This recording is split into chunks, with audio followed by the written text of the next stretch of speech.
Cette année devait avoir une saveur particulière. Au printemps, lorsque j'ai acheté ma nouvelle maison, une promesse avait été faite. Nous fêterions Noël avec moi. Une nouvelle maison dans une nouvelle région pour inaugurer une nouvelle tradition. Mais la réalité n'a pas suivi le scénario prévu.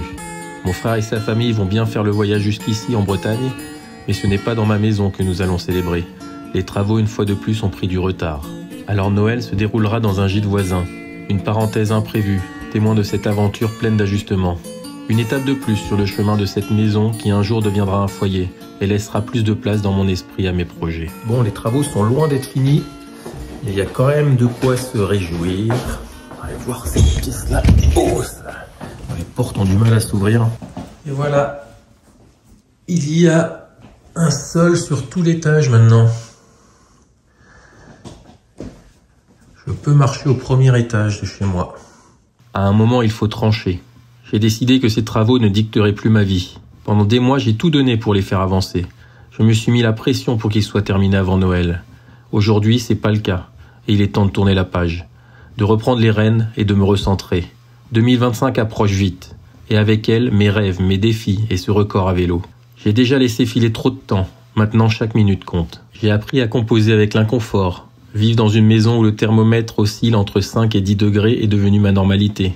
Les travaux se feront leur temps. Mais ma priorité a changé. Aujourd'hui, c'est moi. Le temps m'a déjà échappé. Et désormais, chaque minute compte. Alors je peaufine le projet France, ce défi titanesque, tout en rêvant d'un départ pour le Maroc en janvier. Ce pays, c'est bien plus qu'une destination. C'est un retour aux sources. Être sur le vélo, sentir le vent, découvrir des paysages, échanger avec des inconnus et savourer chaque plat comme un trésor. C'est là que je me retrouve. Ce moment de connexion entre l'effort, la découverte et le plaisir. C'est ce qui me prépare à affronter mes prochaines aventures. En ce moment, je prépare mon départ pour le Maroc. Là, j'espère pouvoir y retourner. J'ai pas encore de date, mais vraiment début janvier ou mi-janvier. Et je sais pas trop par où je vais passer. Ce que je sais, c'est que j'aimerais bien passer à Khénifra, là où est né mon père, comme pendant mon projet Retour aux sources. Et j'aimerais prendre un peu plus de temps là-bas. Mais en parallèle, je continue à peaufiner le projet France.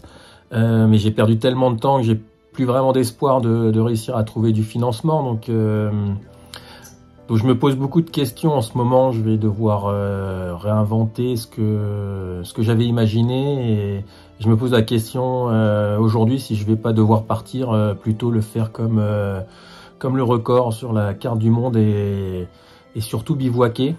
Bon, la seule vraie contrainte à ça, c'est dans le nord, il va faire très froid, il y a encore des possibilités de gelée, voire de tempête de neige, donc à cet endroit-là, ce sera pas possible.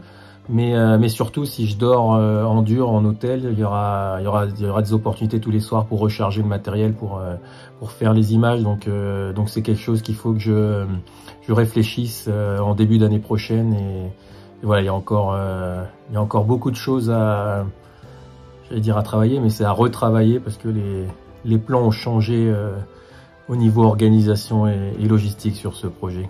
2025 arrive à grands pas et avec elle une énergie nouvelle. Les problèmes dans la maison, les travaux, les retards, tout ça fait désormais partie du décor.